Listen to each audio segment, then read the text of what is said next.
Om Namah Shivaya. Once again coming back with Amarnath Astro YouTube channel. நம்ம இன்னைக்கு பார்க்க போகிற பதிவு பார்த்தீங்கன்னா குரு சனி சேர்க்கை. ஏற்கனவே நம்ம ராகு சந்திரன் சேர்க்கை, ராகு சனி சேர்க்கை, ராகு சூரியன் சேர்க்கை பார்த்துருக்கோம். இன்றைக்கி பார்க்க போகிறது குரு சனி சேர்க்கை. பொதுவாக பார்த்தீங்கன்னா நம்ம ஜோதிடர்கள் ஜோதிட புத்தகத்தில் இருக்கிற மாதிரி குருவும் சனியும் சேர்ந்ததுன்னா குரு கெட்டு போயிடுவார், சனி நல்லா ஆயிடுவார். குரு கெட்டு போனதோடு பார்த்தீங்கன்னா அவங்களுக்கு ஆசிரியர்னால பிரச்சனை வரும். அவங்களுக்கு குழந்தை பாக்கியம் இருக்காது. ஏன்னா குரு குழந்தையோட காரகன் இல்லைங்களா. குழந்தை பாக்கியம் இருக்காது, ஆசிரியர்னால பிரச்சனை வரும். அது தவிர பார்த்தீங்கன்னா அவங்களோட குரு காலபுருஷனுக்கு 9வது அதிபதின்றதோடு அவங்க தந்தையை விட்டு பிரிஞ்சிருப்பாங்க, வெளிநாட்டில் வேலை செய்வாங்க, அப்படி இப்படின்னு சொல்லுவாங்க. ஆனால் பார்த்தீங்கன்னா எல்லா ஜாதகத்துலேயும் இது நடக்குமான்னு கேட்டிங்கன்னா கண்டிப்பாக இருக்காது. ஏன்னா ஏற்கனவே நம்ம சொன்ன மாதிரி அவங்களோட லக்னாதிபதி நல்லா இருந்தாங்கன்னா இந்த மாதிரி எந்த பலனுமே கண்டிப்பாக நடக்காது. ஜோதிட புத்தகத்தில் இருக்கிறதெல்லாம் சொல்கிறதுக்கு நம்மளுக்கு ஜோதிடர் தேவையில்லை. அது ஏற்கனவே நான் சொல்லியிருக்கேன், அது உங்களுக்கு தெரியும். ஒவ்வொருத்தர் ஜாதகமும் அவங்கவுங்க பிளானட்ஸ்க்கு ஏற்ற மாதிரி, அவங்கவுங்க லக்னத்துக்கு ஏற்ற மாதிரி, அவங்கவுங்க பிறந்த நேரம், பிறந்த இடம், பிறந்த தேதிக்கு ஏற்ற மாதிரி அந்த பிளானட்ஸ் எங்கே இருக்கோ அதுதான் உங்களோட செல்ஃபி, அதுதான் உங்களோட ஸ்க்ரீன்ஷாட். அது மாதிரி தான் உங்களோட தசா புத்தி, அது மாதிரி தான் உங்களோட பலன்களை கொடுக்கும். இப்போ குரு சனி சேர்ந்தால் புத்திர பாக்கியம் இருக்காது, சனி நல்லா ஆயிடுவார், சனினால பிரச்சனை வராது, குருனால பிரச்சனைகள் நிறைய வரும், பணம் சேராது. இதெல்லாம் ஜோதிட புக்கில் இருக்க கருத்து. உங்களுடைய சொந்த ஜாதகத்துக்கு அதை யூஸ் பண்ணி நீங்கள் குழப்பம் அடைய வேணாம், சரிங்களா?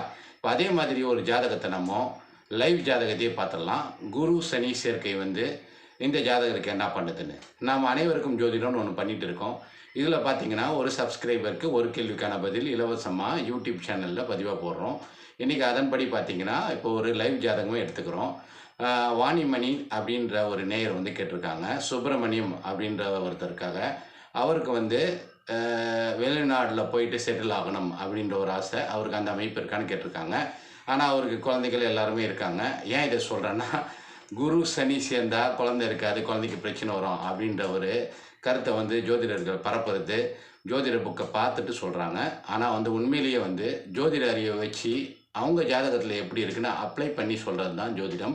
அந்த ஜோதிடம் தெரிஞ்ச ஜோதிடர்கிட்ட உங்களோட சொந்த ஜாதகத்தை கேட்டிங்கன்னா அவங்க உங்களோட ஜாதகத்தில் என்ன நடக்குன்றதை தெளிவாக சொல்லுவாங்க. இப்போ நம்ம பதிவுக்கு போகலாம்.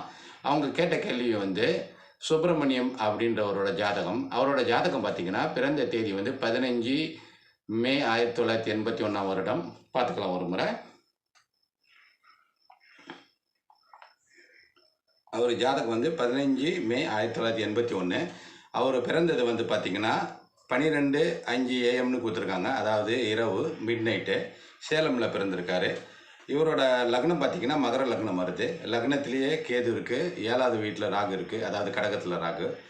நாம் இப்போ கேள்விக்கு நேரடியாக போயிடலாம். மற்ற கிரகங்கள் பார்த்திங்கன்னா 4ல் செவ்வாய் இருக்குது மேசமில் சொந்த வீட்டில், 5ல் சூரியன், புதன், முக்கூட்டு கிரகம் சுக்கிரன் 3 பேரும் சேர்ந்து 5ல் அதாவது ரிஷபத்தில் இருக்கிறாங்க. 9ல் சந்திரன், சனி, குரு சேர்ந்து இருக்குது. இதில் பார்த்திங்கன்னா குருவும் சனியும் 2 டிகிரியில் சேர்ந்துருக்கு. அதாவது குரு 7 டிகிரிலையும் 9 டிகிரியில் சனியும் சேர்ந்துருக்கு. இவர் பார்த்திங்கன்னா குழந்தை பாக்கியம் இருக்கான்னு கேட்டிங்கன்னா கண்டிப்பாக இருக்குது.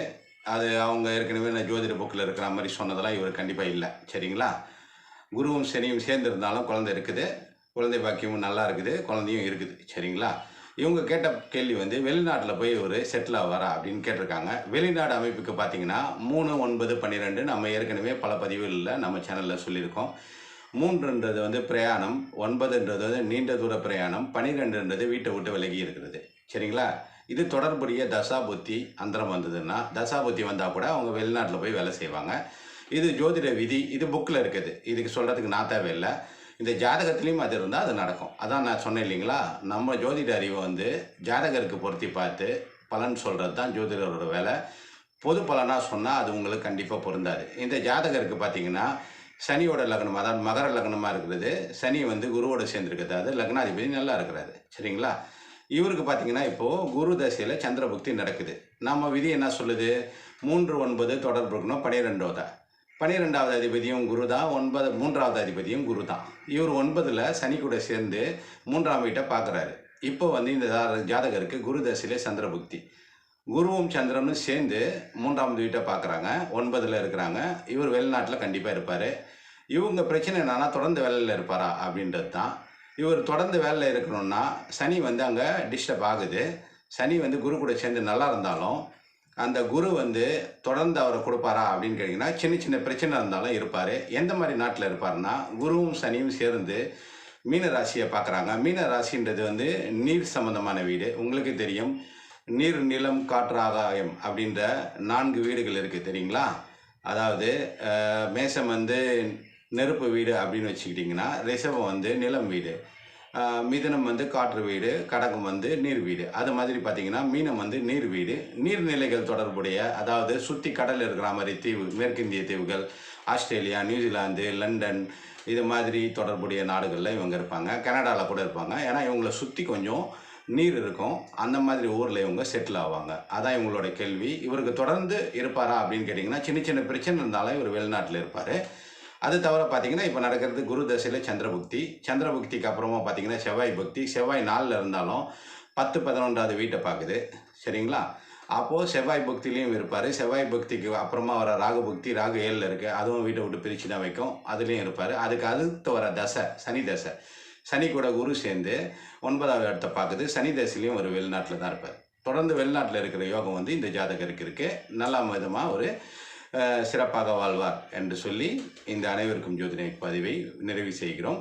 அதனால் நான் இப்போ என்ன சொல்கிறேன்னா, குருவும் சனியும் சேர்ந்தால் குழந்தை பாக்கியம் இருக்காது, ஆசிரியர்னால் பிரச்சனை வரும், பணம் சேராது அப்படின்ற கருத்தெல்லாம் வந்து இப்போ லைவ் ஜாதகத்துலேயே பார்த்தோம். அதெல்லாம் பொருந்தாது. அவங்கவுங்க ஜாதகம் தான் அவங்கவுங்க பலனை சொல்லும். பொது பலன்கள் வந்து எந்த ஒரு ஜாதகருக்கும் பொருந்துவதற்கு வாய்ப்பில்லை. ஏன்னா அதற்கு காரணம் லக்னம், லக்னாதிபதி. சரிங்களா? உங்களுக்கு இந்த பதிவு பிடிச்சிருந்தா கமெண்ட் போடுங்க. சப்ஸ்கிரைப் பண்ணாதவங்க சப்ஸ்கிரைப் பண்ணுங்கள். வாழ்க வளமுடன் என்று சொல்லி இந்த பதிவினை நிறைவு செய்கிறோம். நன்றி, வணக்கம்.